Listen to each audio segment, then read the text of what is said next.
Welcome, friends and neighbors, to the studio class for the U of Brass That Is Low, where we are here to answer questions, anything you want to know. Hey, I am your fearless co-host, Connor, and here with us today is our fearless leader, Zach.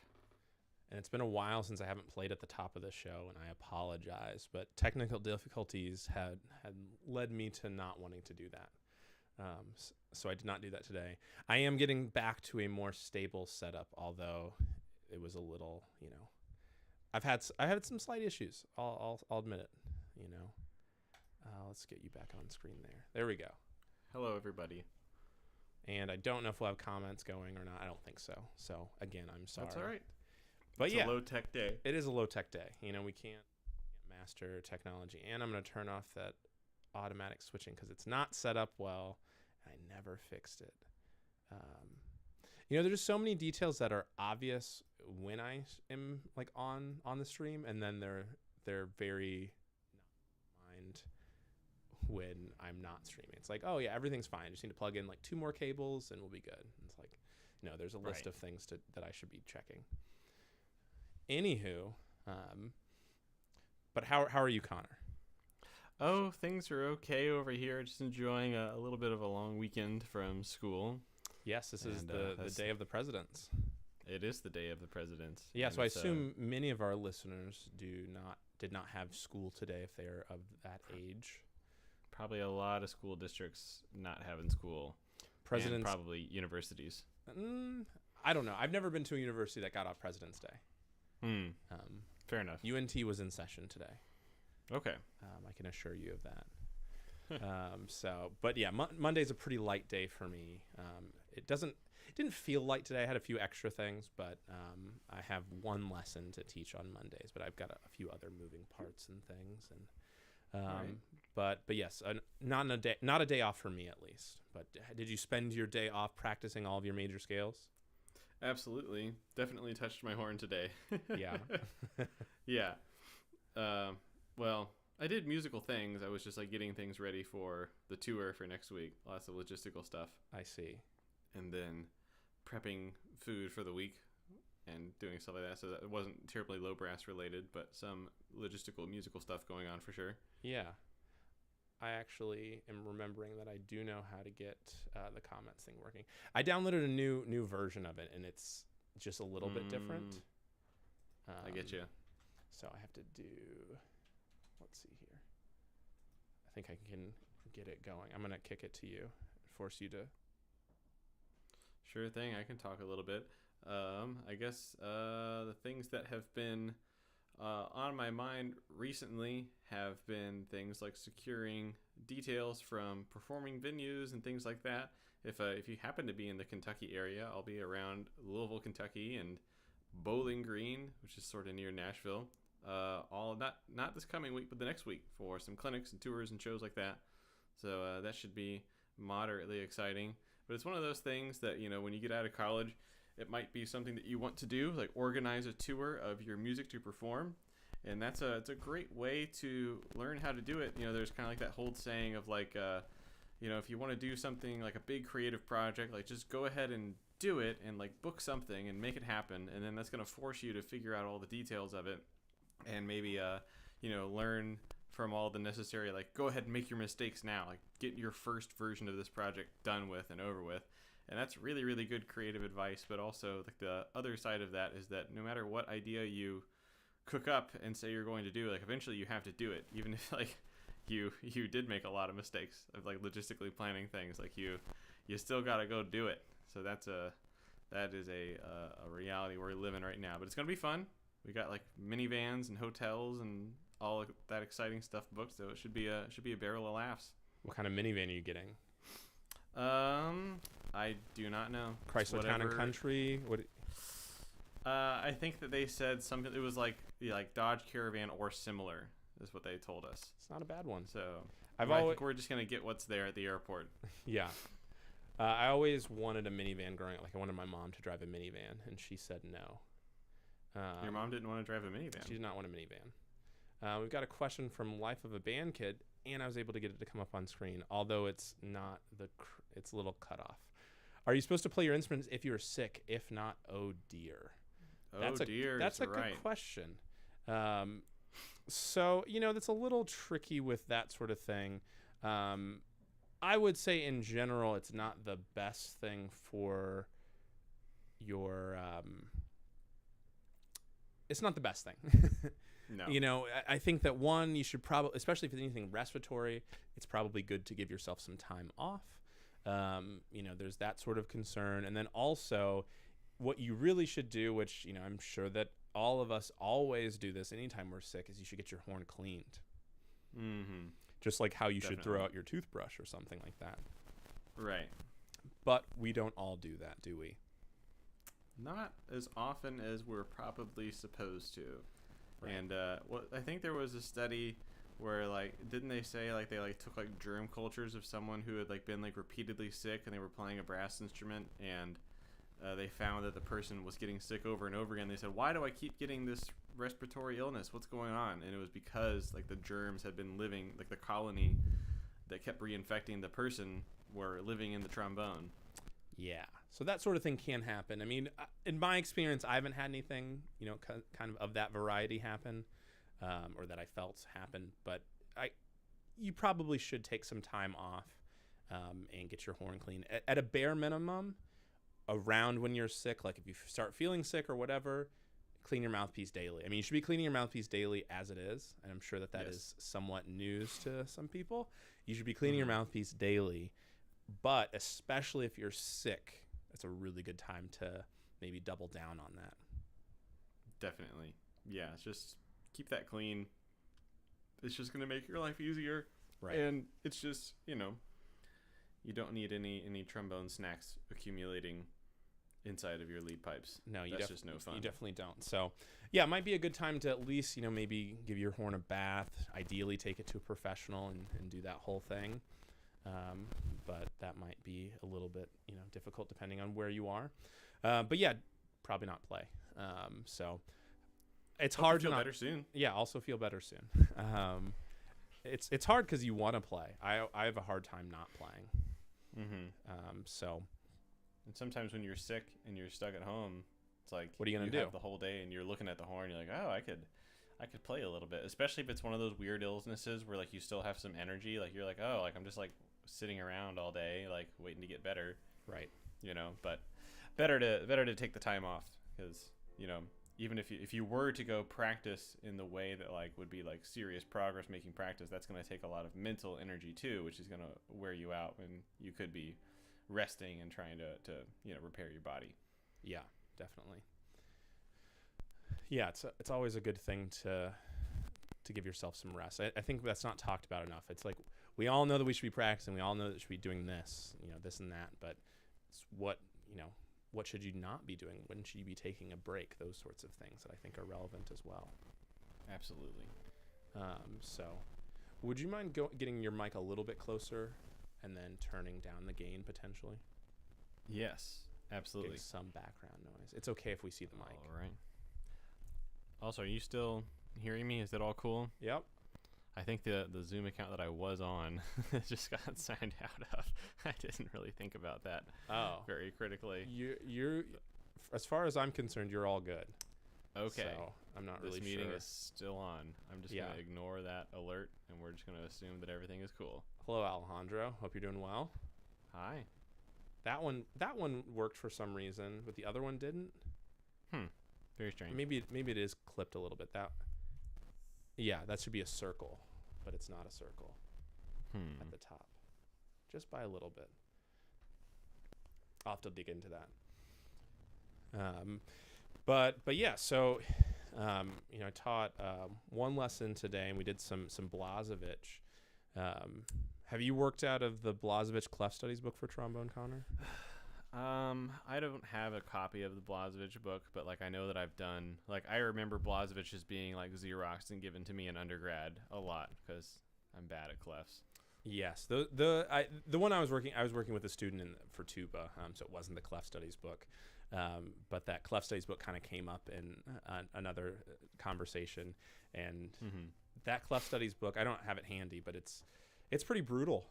Yeah, it's, if you don't know, so Blazevich, wrote some etude books for low brass. It's really that there was one etude book, it feels like, and then it was recycled so many times, or there's a set of etudes that then are in different clefs, different iterations. You find them a lot in the Voxman book, has probably 15 or so, maybe 20 Blazevich etudes.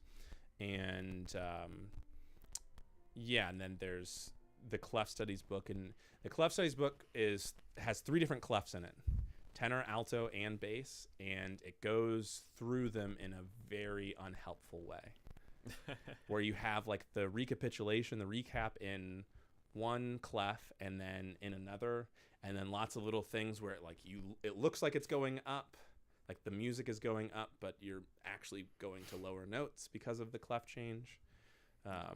Those were not my most fun times as a student working out of that book, but it was really good. It was really good for me. I don't claim to be the master of all clefs for trombone by any stretch, but it makes it where at a bare minimum I'm at least serviceable. Absolutely. In the real world. But you kind of find with clefs and things, tenor. I guess there's a difference between tenor and alto as far as this discussion. Alto for me, I've never really had to sight read. I've had to play several times and I've had to deal with it, but I think that there are few times where you end up sight reading alto clef.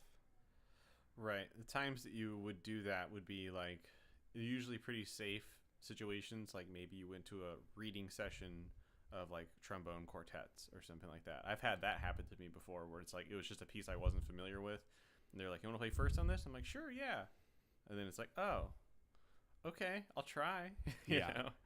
And those are usually pretty forgiving. But you also, especially if you're trying to make new trombone friends, you want to put your best foot forward. It's you're definitely gonna, if you end up playing a lot of orchestral music on the trombone, you will run into alto clef. It's just the way it's unavoidable. And it's just like if you're a jazz musician, you're going to run into treble clef. It's just and B flat treble and E flat treble. Somebody's not gonna have a part for you, Yeah. But yeah, as far as the alto clef thing, it's interesting because there are different schools of writing for the trombone that kind of show up, and you see sometimes where it's alto, tenor, bass, like alto trombone, tenor trombone, bass trombone written in alto clef, tenor clef, and bass clef. But then you also get weird things like some Russian music where you have double alto clef, and like in the real world you don't usually have either person playing alto trombone. Oh, you mean like 2 parts that are alto? Yeah, sorry. Yeah, that was confusing. I was like, what's the double alto clef? Double, yeah. It's just 2 of them, and it's more alto. Yeah.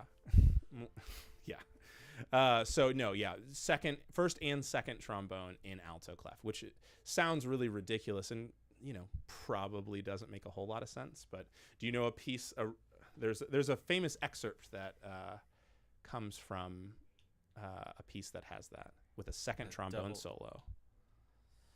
I don't know. Scheherazade. Oh, okay. Both of them are in alto clef.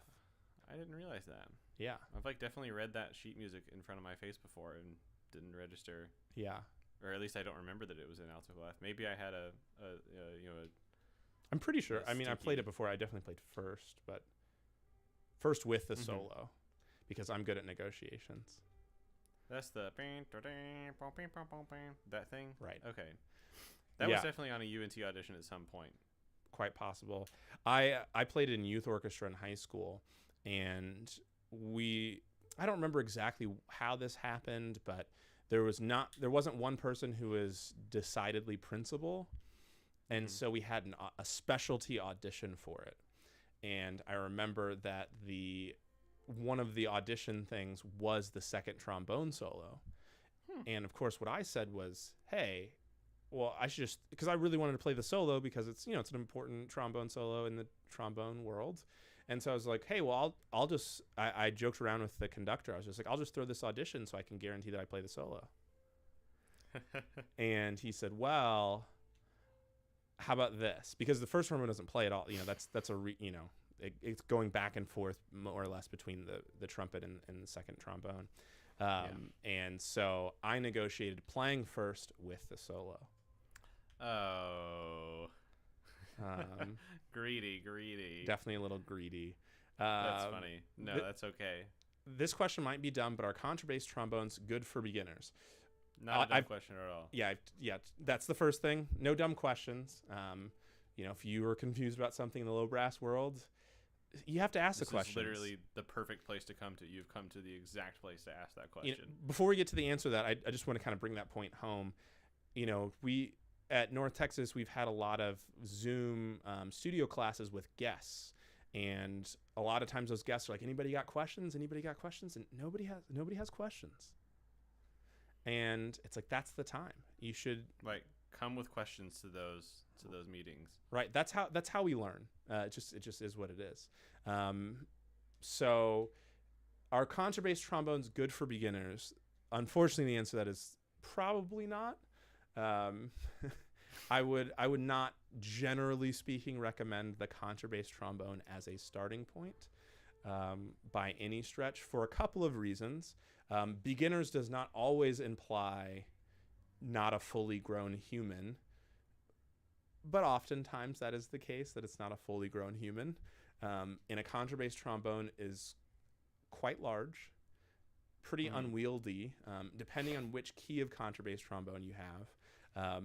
Even for me, I have access to a B-flat contra right now, and I'm a pretty large human. I'm fully grown. I'm 6'5", 6'6". I haven't dropped it or anything, but it would be easy to drop it. It's very unbalanced. It's very difficult to hold. It doesn't feel good. It hurts my wrists to hold it. The F contras, the more modern approach to how most manufacturers make them, are a little bit easier to hold because they're very tall, but they're balanced. Because it's really about balance. It's not that they're so heavy that someone young couldn't handle them. It's that if you have it where it's bell heavy and you're going forward, or if it's in the case of the B flat contra, it feels like if you lean back, you drop it, which would not be ideal. So no fun. So there's that whole side of it, but then there's also the side of, one, most people don't need a contrabass trombone for anything.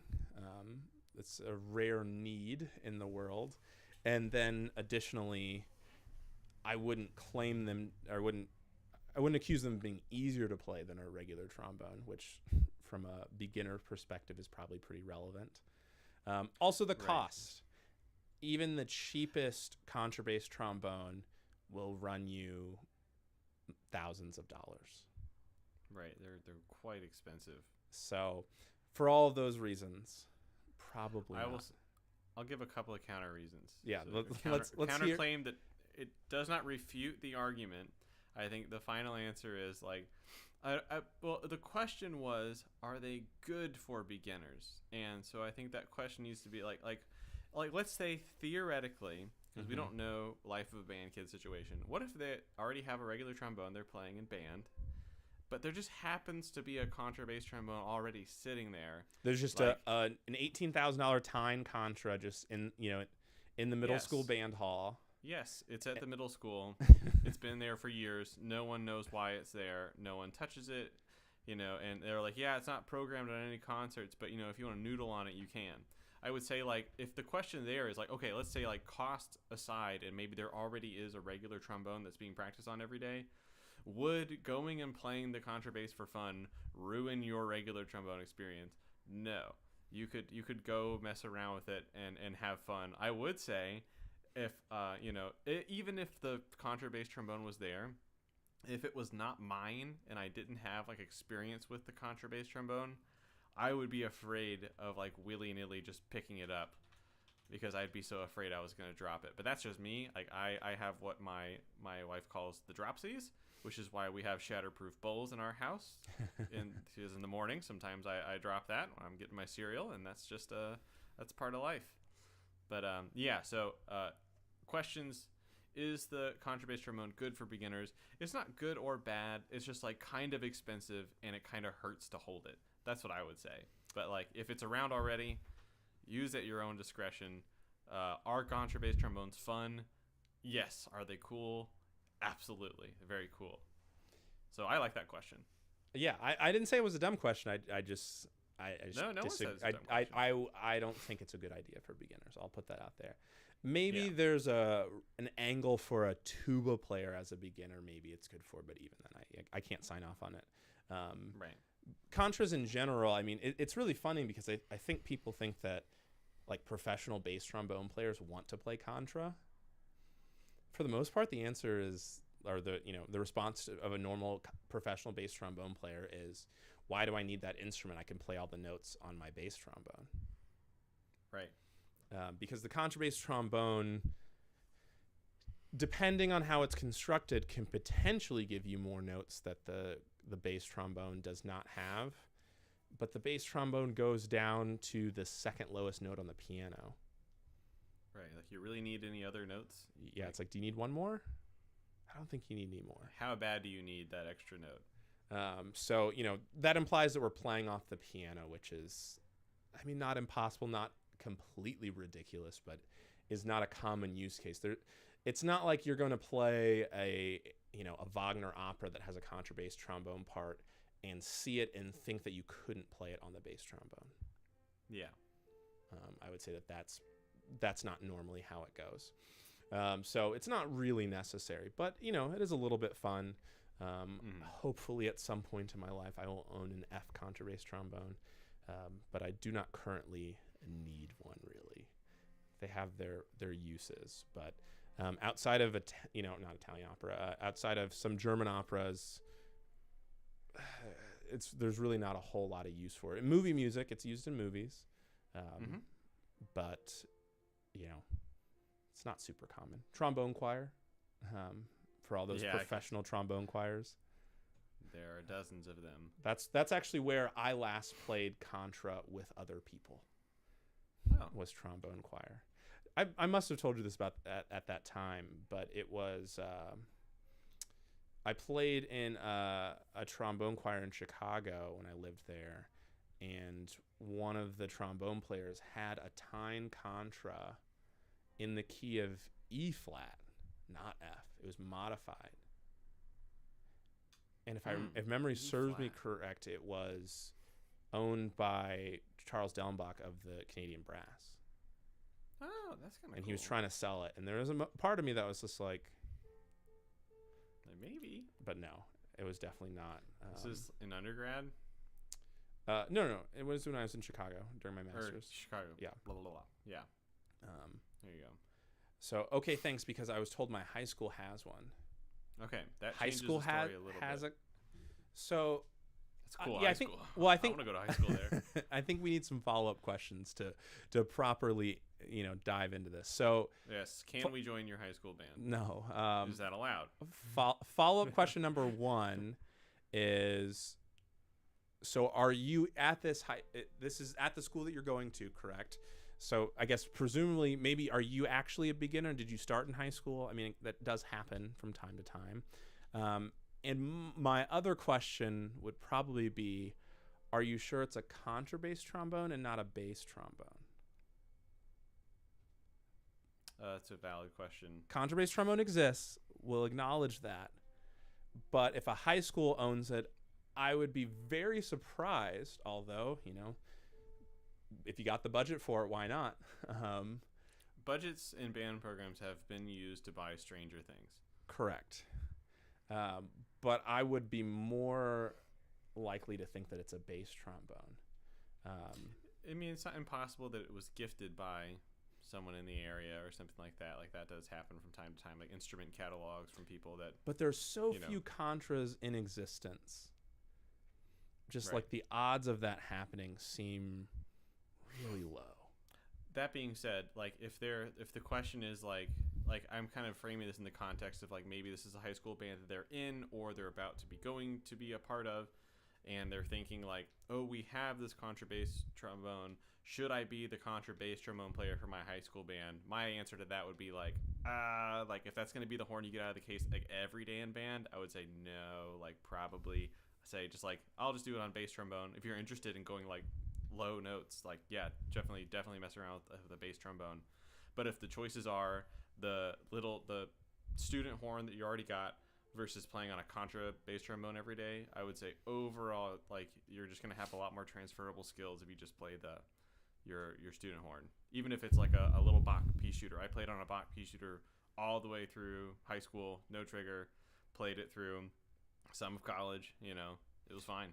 Yeah, at the end of the day, brass instruments, there is an element of, like, we all want these nice fancy horns, but there are some times where I personally feel like there are a lot of students who want this upgrade, and assume that, a trombone with a trigger is just automatically better than a trombone without a trigger.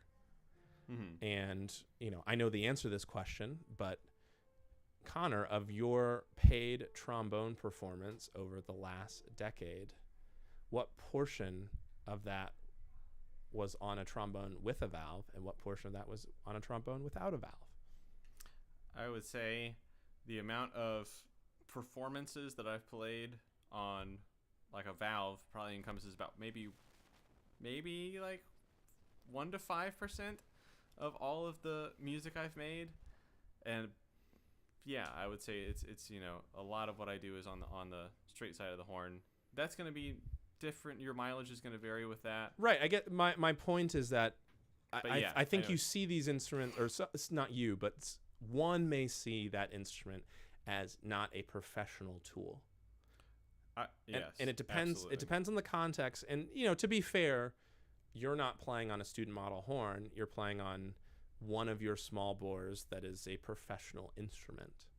Right. There is a difference. There is in a difference. Quality, but in construction, I mean, yeah, there are materials that you're less likely to see in a student model horn. I don't think there are a lot of student model horns out there with a gold brass bell or something like that. But right. But overall, they're pretty similar in construction. They're not so different. Yes, I would offer another perspective on this, and it come from something that I remember observing in high school, which is that sometimes, especially when you're in band and you're not around exclusively trombone players talking about trombone stuff all the time, you're really just in band where there's flutes and clarinets and oboes and percussionists.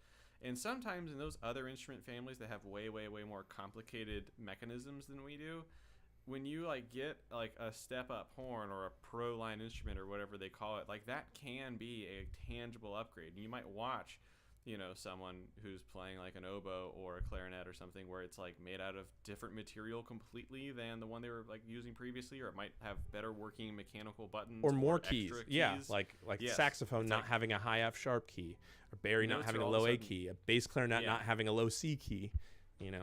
I'm currently in the woodwinds portion of scoring and arranging, so I have a lot of woodwinds on. Last class was clarinet day.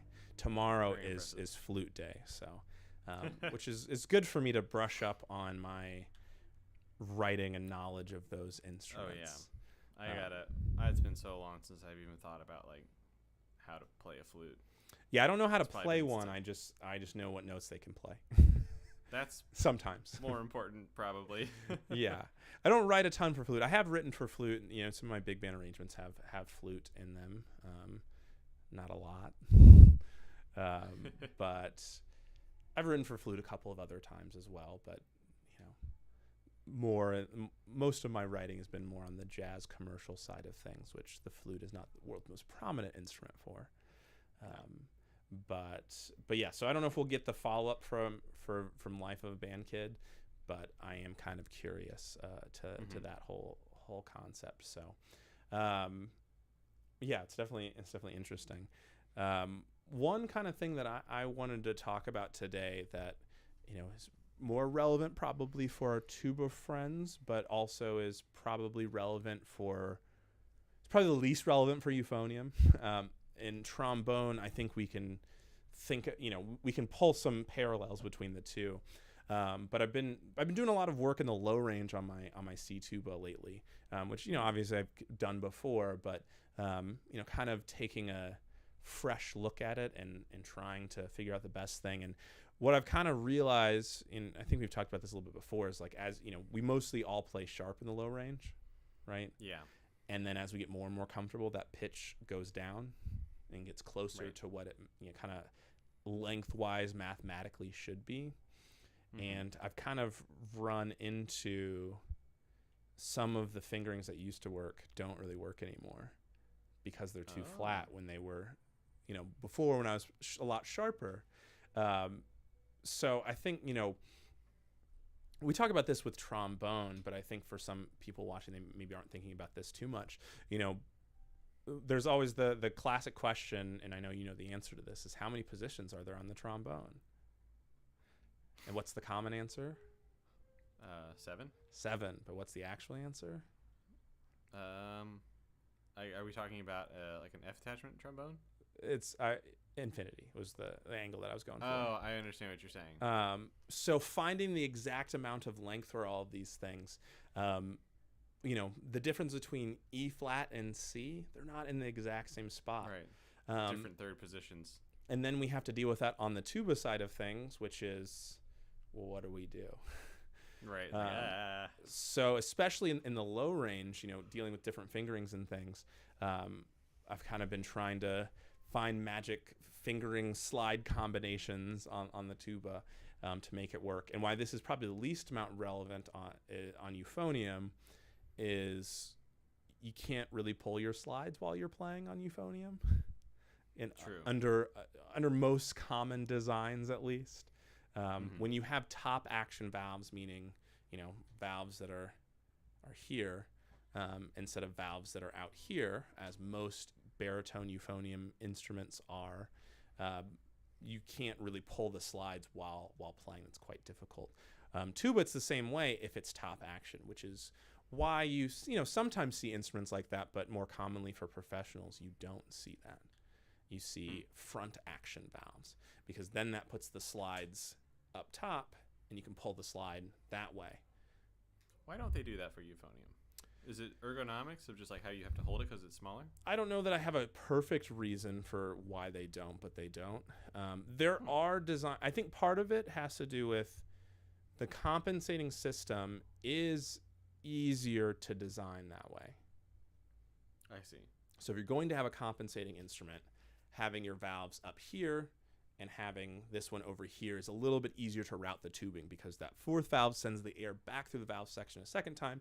So when it's over here, it's kind of easier to wrap it around again instead of being sense. right next to it, although that design does exist. So one of the companies that I assume probably no one's going to fact check me on this, but I'm not 100% sure of this. So if it's wrong, I'm sorry. But I believe Wilson acquired the company Marzan, years ago. But Marzan and now Wilson make a design that is a compensating euphonium, but it's out here. Okay. So it can be done. It's very rare. There are a few tubas that are like that as well, like the Besson 983 E flat compensating tuba is that same sort of design. And that I wouldn't say that that's very common. Most one compensating tubas aren't very common in the United States, at least. And then to find one where it's that other system is again less common. But it does exist, and it is, that sort of design has been on my wish list for a while. That sort of E flat, I really like that instrument. I don't know that I'll get one. I imagine at some point it might be in the cards. It's not an instrument that I need. It's just an instrument I want. Right.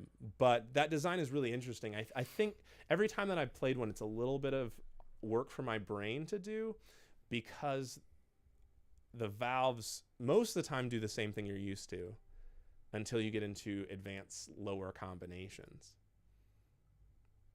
Right. So, you get this situation where it's like, normal fingerings down to fourth valve, all the same.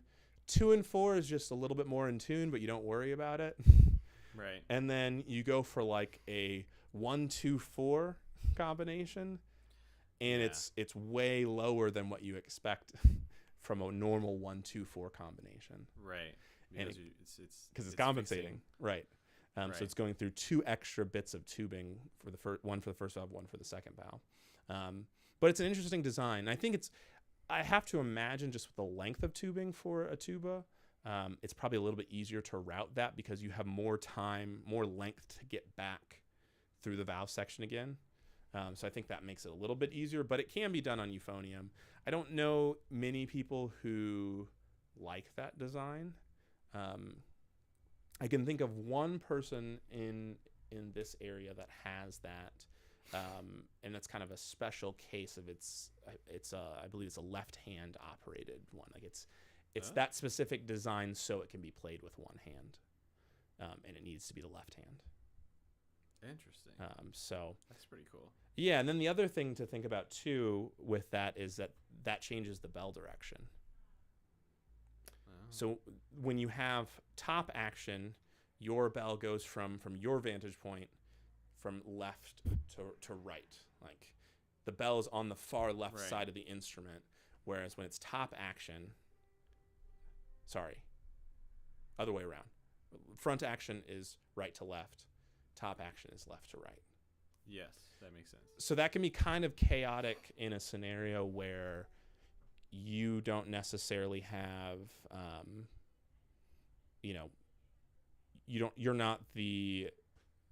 you're the one that's an outlier in the section. Your bell's going the opposite direction. Right. So that can be somewhat of a problem with if you're playing in a section, especially with tuba, there's sometimes where that happens. And I think that's one of the reasons why it's kind of nicer if everybody's all the same. Because just directionality of sound does matter to some extent. Absolutely. Yeah, it's an interesting thing. But yeah, as far as these low range fingerings and just making sure everything is precise, I don't think we've talked about this, but this is my method for helping my students and helping myself with low range fingerings. It's helpful if you have a teacher that can kind of help guide you along. But when we're choosing between multiple fingerings, what I like to do is let's take a B flat tuba, and let's say that we want a low D. So, and the same thing for euphonium, if you're thinking about it this way. This trick works for both. Right. And it works for trombone with the trigger too, as well. So, the octave up, 1 and 2, fourth position, right? We're all doing that for that D, and we're all pretty comfortable with that. But for the octave lower, what you can do to see exactly where it should be before user error or weird acoustical issues, go for the low range fingering and try to get that to be perfectly in tune in the same octave. So play your D and then your trigger D with it kicked out, and see if you can get that to be perfectly in tune in the same octave. And what that more or less should do is tell you where that should be down an octave before user error, before anything weird that might happen with the instrument. Right. Because generally, the intonation variability of the octaves is going to be similar. Right. And so if your up one is in tune with your valve down or with your pinky down or wherever wherever that is. Yeah. Well, that gets a little bit hairy. Just but yeah, fourth valve and trigger. It's like that works somewhat, but it's not exactly. We gotta separate those just a little bit. But yeah. So for a valved instrument in not the key of B flat, but with a B flat fundamental, traditional euphoniums and B flat tuba, 1 and 2 D for low D, 2, 3, 4, assuming non-compensating. And so you could test that D, D, then D, D. Right, because that would be your pushed out variation of that. Okay, and that fingering is usually a little bit long. Yeah. What I really tell most of my students is that it should be a little bit lower, because we're pretty much all a little bit flat. A little bit sharp in the low range, so a little extra tubing between friends. It usually doesn't hurt anything, So I tend to go just slightly longer. But as you get more and more developed down there, you'll find that pitch starts to go down, and then making that fingering potentially too long, which is where you might need to change the slides or change to a different fingering in general. Reevaluate the game plan. Right. So trombone, it's pretty simple most of the time to make an adjustment because You know, that's one of the things, you know, especially since more of my life has been playing tuba and trombone in a serious manner. I mean, I spent a lot of time playing euphonium, but not as much, you know, in paid gigs, not as much in school.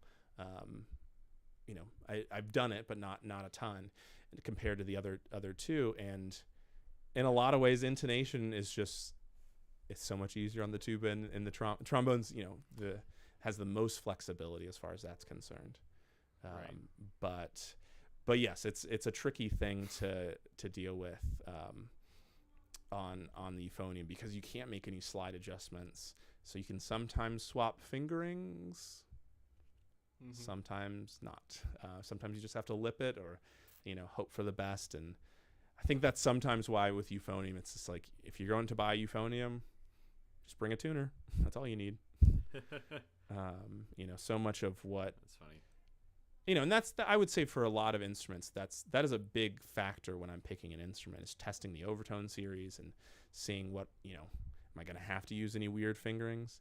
And what I would encourage everyone who's looking at, especially, you see this a lot on tubas on the used market. It's crazy. I feel like every tuba that someone's selling plays perfectly in tune according to the person selling it. Right. Say no issues. You know? And if you were selling a tuba, would you say, oh, yeah, it's a little naturally flat. Be careful. Right. Let's see if I feel like this is not going to be a little clipped on screen, but we're going to go for it. Oh, yeah, it's terrible. I'll just read it. So what are the best tips to teach beginner trombones and euphonium for classes? Sometimes the tips I recommend don't work and actually get them into trouble with other directors. Oh. Kind of a tricky question to answer. I think, you know, one thing to kind of think about is just the reality that you can't please everybody. Even between the two of us, we're pretty well aligned with our views and things, but they're not perfect, you know, or they're not exactly the same. So at times you may, I think a lot of teaching a brass instrument is pseudoscience. Yep.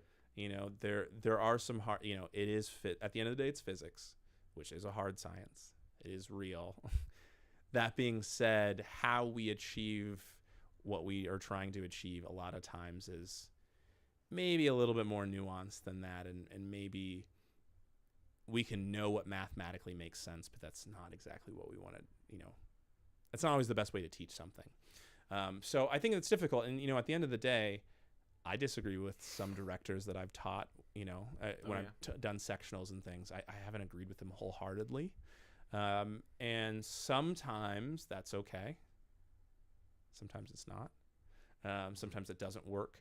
I try to ask a lot of questions, like, especially if you're dealing with something music related, like, you know, there are a bunch of accents that you see everywhere, and, you know, you don't know what, maybe you know the piece, but you don't know how loud the other instruments are playing. If they want this to be the focus of whatever, you might ask the question, have they said anything about how these accents should be played? You know, if they should be, you know, really powerful, if they should be just a little emphasis, you know, those sorts of things. I ask a lot of questions like that because it's not, you know, in most cases, it's not my band. So I'm not going to necessarily be making the final decision on those sorts of things. So I think it's okay to ask the students questions and say, you know, hey, this is, you know, what's going on here. And honestly, a lot of times they don't have anything, but I always like to check for just random little things to see what's going on.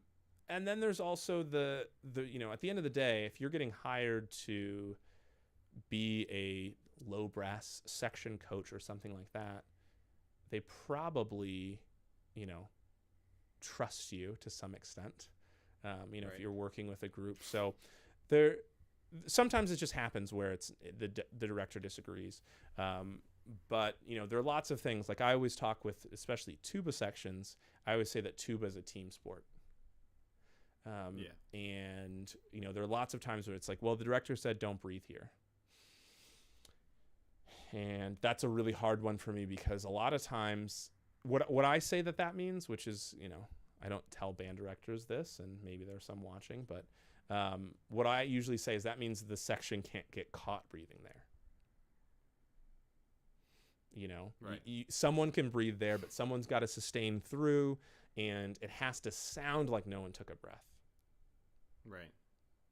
Especially in As long as you larger get away with sections. You know, if you're a section of 4 or 5, something along those lines, I really try to do that sort of thing where you do a lot of staggering.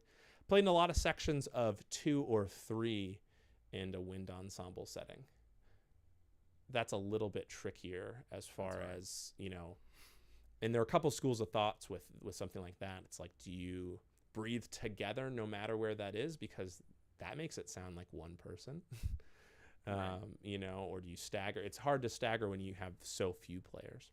But yeah, as far, I don't know if you want to kind of answer that question. I know it's a lot to unpack. Maybe you have a different angle or approach. No, not necessarily. Usually when I get into those situations where, you know, you get in trouble with the band director or something like that, what I say is if we're making like a musical decision, like let's say you have the section and you're taking them to work on a piece and you're figuring how you're going to interpret a passage, or there's a tricky spot, particularly with breathing or stuff like that, I say, all right, let's make a decision. And like, just let your band director know if they stop you and like say like, hey, that was not how I like that. It's like, okay, we just worked on a solution to this section of the piece. And if your band director tells you don't do it, then don't do it. But at least now you have like a plan of action. And usually between the feedback that the coach gives and then the later feedback from the band director, you come to that's a final consensus. And so it's like, if I coach you through, now you can play maybe a tricky passage or some best practice on your instrument, and then the band director voices their artistic opinion for how the piece should go. Between those 2 points of data, it's like you don't need to come back to the low brass coach to review that one. It's like, cool, all right, all parties have spoken their piece and should be fine. Right. And I think too, you know, it depends on exactly what we're talking about here. You know, sometimes you could be right in the moment in a sectional, but wrong in the large ensemble. Like, for example, sometimes I suggest a fingering. It's like, I heard this note being out of tune, change it to this fingering. And then in the ensemble, maybe it's this note of the chord and I didn't know that, or, you know, usually that's not exactly how it goes, but, you know, maybe it just doesn't line up with other instruments. You know, for example, like if I play with any of the, you know, as a tuba player or a trombone player or euphonium player, you potentially play with some low woodwinds. Particularly bass clarinet is sometimes problematic. Clarinet's not the most flexible of instruments as far as pitch goes. So they could be out of tune, and this other fingering you were doing might have fixed it, and then you're both out of tune together. But sometimes that sounds the best, right? And that wouldn't have been something that I, as a sectional coach, could have figured out. If this is more of like a do this with your embouchure, like those sorts of concerns, it gets really messy. Yeah. Those are not fun. I don't like having embouchure conversations with band directors, and I pretty much just try to avoid it at all costs.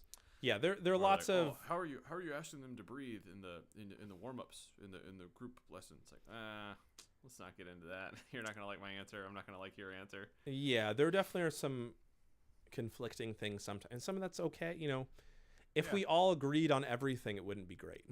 You know, that's not a great setup for anything really. So some disagreement is good as long as we can do it, you know, amicably and, you know, deal with that at a personal level. I think it can be okay. But yeah, that definitely gets tricky. You know, I mean, you learned how to interact with some of those conversations and things like that over the years, and some of it you just walk away from. You know. There are band directors that I've worked for, you know, and, you know, they asked again and I said no, you know, because of some disagreements and things. Not that it was I never got in any uncomfortable situations, but, you know, there are things that I've dealt with over the years of, I don't want to just like name the things that have happened, but, you know, a lot of it has to do with over worrying about embouchure things. Like all the trombone players' embouchures don't look the same. Right. To me, that's not something I super care about. If it works. If it doesn't work, then we have some other things to discuss. If it works, it works. Right. So that's something to, you know, those little things like that. And breathing is a really tricky thing. I still don't really teach a ton of breathing. lead the camel to drink type. Like I try to set them up for success, but I don't usually talk super scientific physiology sort of things. I haven't found that to be successful on most students. Right. So, but yeah, unless you have anything else, Connor, I think that might be a good place to call it. Yeah, I think that's a general guide is, keep the peace, especially if you're working with somebody else's band, because they've done the work to organize the band, and, Right. and it's like, you want to be back and hear their music and contribute to it as much as you can. But yeah, those little things like breathing and embouchure, that's usually, sometimes band directors will see it, they get worried. It's like, the problem is that their embouchure looks weird. It's like, well, maybe that's something that looks different about their playing that maybe they haven't refined necessarily. If it needs to be refined at all, it might be just a manifestation of some other sound concept things. It's kind of like, anyways, yeah, a symptom of a larger thing, but not necessarily a problem. Yeah. But yeah, good talk today. And let us know how the contrabass trombone situation develops, and if you get to play some low notes on it, let us know. Sounds like fun. Yeah, I'd like to see a picture of it. So I'm gonna engagement challenge. Take a picture, tag me on Instagram, tag LowBrassU on Instagram. I want to see this contrabass. I'm curious. So we will call it there, and thanks everyone for watching. Of course. Have a great evening.